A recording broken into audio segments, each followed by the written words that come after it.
About a year ago, I was visiting with a pastor friend of mine here in Austin, and we were talking about transitions. And he said, pastoral transitions don't end the day the new pastor starts, but sometimes it takes as long as 18 months after the pastor starts to complete the transition. And of course, that was a bit disheartening as we were just beginning our journey together as pastor and congregation. But transitions present a really unique opportunity. They present a chance for us to celebrate where we have been, to rest and renew, and then it also helps us to begin to prepare for the next leg of the journey ahead. In the book of Numbers, we hear the story of God's people as they travel from bondage in Egypt toward the promised land. But this journey is not a direct one for them. They find themselves wandering in the desert for 40 years. And each leg of this journey is marked by different characteristics. Hear these words from the 9th chapter of the book of Numbers. On the day the tabernacle was set up, the cloud covered the tabernacle, the tent of the covenant. And from evening until morning it was over the tabernacle, having the appearance of fire. It was always so. The cloud covered it by day, and the appearance of fire by night. Whenever the cloud lifted from over the tent, then the Israelites would set out, and in the place where the cloud settled, there the Israelites would camp. At Triumphant Love, we have been in an extended time of transition, but it's also been a time marked by trust and patience and vigilance. But I believe now we are beginning to see the signs that the cloud is lifting, and God is preparing to call us into a new chapter in our life together.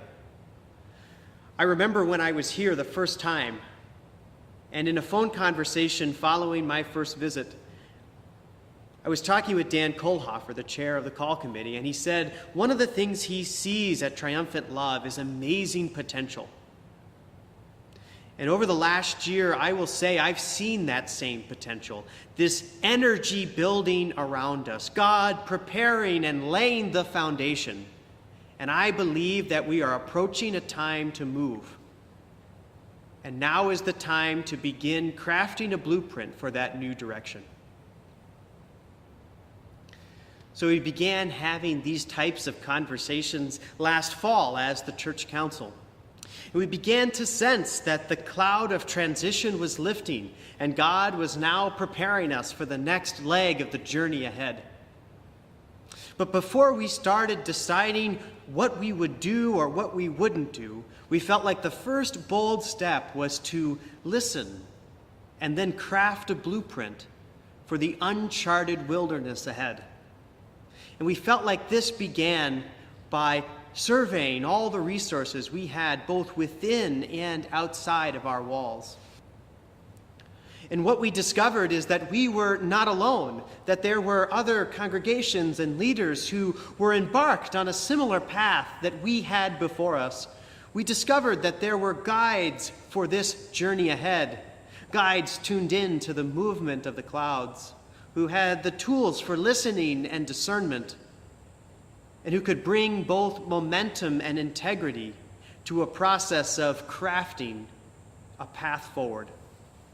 This led us into conversations with Pastor Mike Ward, who brought a wealth of experience from walking with congregations and church camps as they prepared to move into uncharted territory. Alongside our gifted leaders, I believe that Mike will be able to guide us through a process that's specifically tailored for us, a process of mission clarification that grows out of what we most deeply value. And he'll also be able to challenge and help us to boldly create a blueprint for the next leg of our journey. And now we need your voice as we begin to embark on this journey together. We need your input in a broad engagement process, the voices of our youngest members to our oldest members, as we together as a community in Christ will set our core values, paint a picture of where God is calling us, define our purpose to move in that direction where God is leading, and help us figure out how we put flesh around that sharp sense of mission. And that begins this Sunday. I'll be asking the congregation 2 questions. First, what is one thing in the ministry of triumphant love that we do with excellence? And number 2, what do you think God's dream is for the future of triumphant love? And on Sunday, we'll get a chance not only to answer those questions individually, but talk about that together with those around us, and then bring our responses together to the baptismal font and place them there, the place of our identity in Christ, when we connect what we care about most deeply and our sense of purpose. What we find is that our potential energy is unlocked.